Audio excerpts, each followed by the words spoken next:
Hello everyone, welcome back to LewisFiction and welcome to the fourth film in the Spider-Man cinematic universe. If you have not seen the first three films, make sure you go watch them before you watch this. But with that being said, this is the final film before Spider-Man 2, leading up to the next culmination of all of these characters. With that being said, let's get straight into this.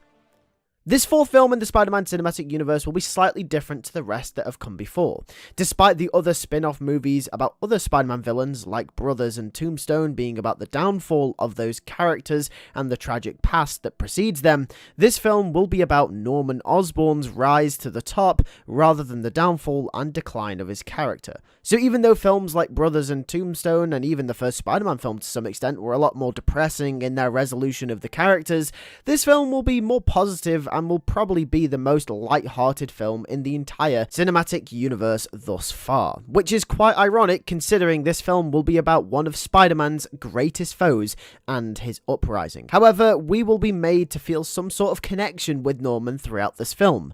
He'll be a very charismatic and likable guy, and when we first meet him at the start of the film, he will have absolutely nothing. He will be broke and will be working on science experiments out of a little garage that he rents on a monthly basis. We will get a slight tour around the garage. We can see a bed in the corner of the room where he sleeps, and one singular light bulb hanging from the ceiling, with a little desk in the corner with all of Norman's equipment on it. Norman will be a proper scientist, just wanting to make his creations known to the world.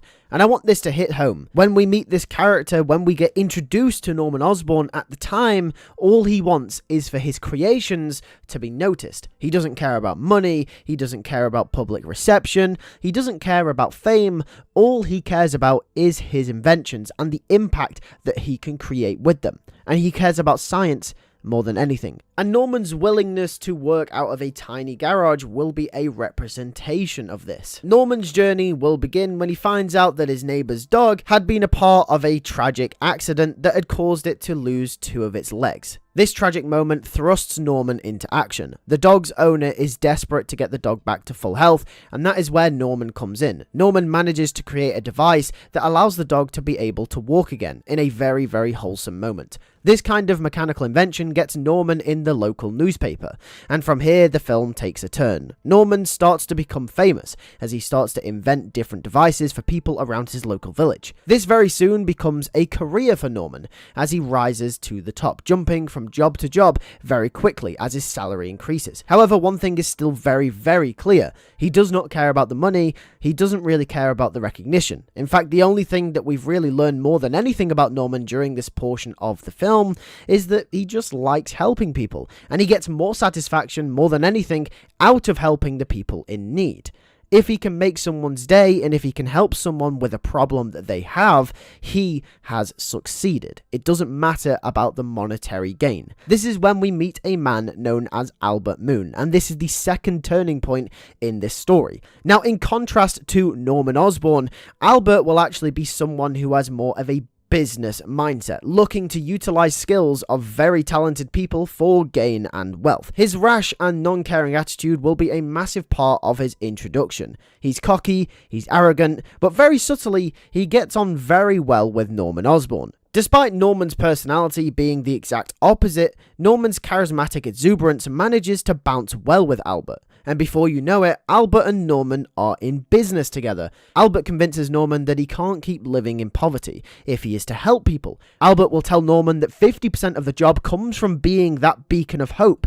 And what kind of beacon of hope would Norman be if people just saw him as this normal, scroungy inventor who lived out the back of a garage? Albert convinces Norman and almost manipulates him to think bigger and to think better. If Norman wants to help people, he's got to do it in the most glamorous way possible. That way, he will get through to people. He will be seen as almost a celebrity. And since Norman's want throughout this film is to just help people, his naivety will go along with this as he sees this as an opportunity to reach more people. However, as the film goes on, we start to notice changes in Norman's character. He just starts to become more like Albert as the film goes on. He becomes more arrogant and he becomes more cocky, and we get to see that there's a sense that Norman is starting to transform into the character that we actually know and love from the comic books. However, deep down, we will see that Norman still does have that kind heart.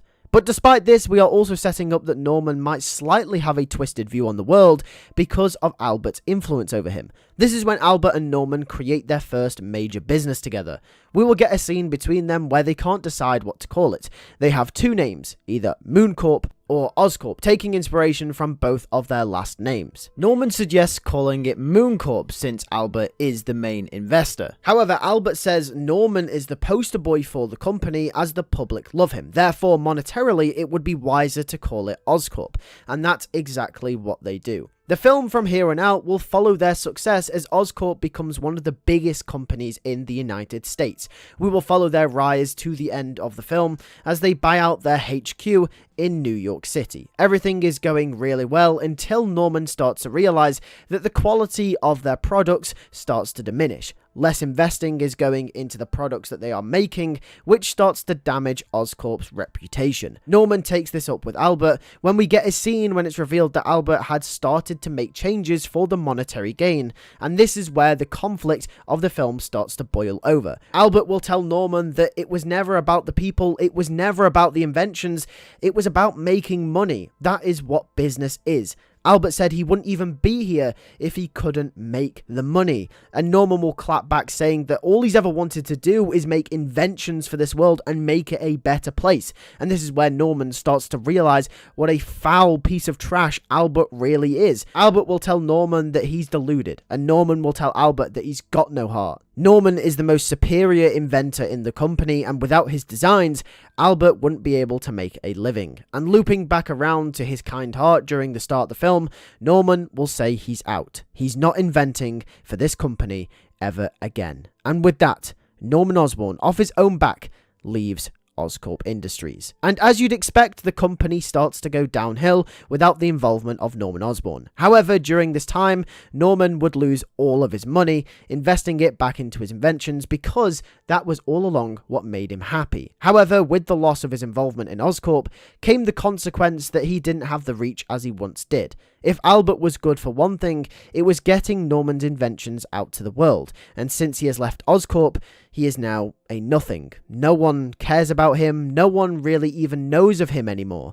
Norman realizes that maybe Albert was right slightly. On the Oscorp side of things, it is in tatters. They are looking for someone to buy the company outright before it goes into liquidation. And this is when the film comes full circle, as Norman Osborn steps right back into the equation by buying the company off Albert for the remaining money he had left. Albert had no choice but to take Norman's money to make any kind of profit. And Norman realized that he could get his inventions back out into the world only if he had a platform. When he realized that the stars aligned and that he could just buy back Oscorp off Albert with the remaining money that he had left because the company was going up for so cheap. Norman intended buying Oscorp back so he could inject himself back into the way that he saw fit. Oscorp was not going to be a money-making scheme. It was going to be a powerhouse in inventions and science initiative.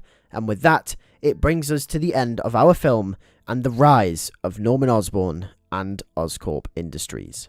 Thank you very much for watching the fourth film in the Spider-Man cinematic universe. If you have enjoyed, make sure to leave a like, make sure to subscribe, because next week is going to be Spider-Man 2, where all of these characters that we've been setting up, all of these characters that we've been making movies about, are all going to culminate in the second Spider-Man film. Thanks for watching. I'll catch you guys in the next one. Take care and peace.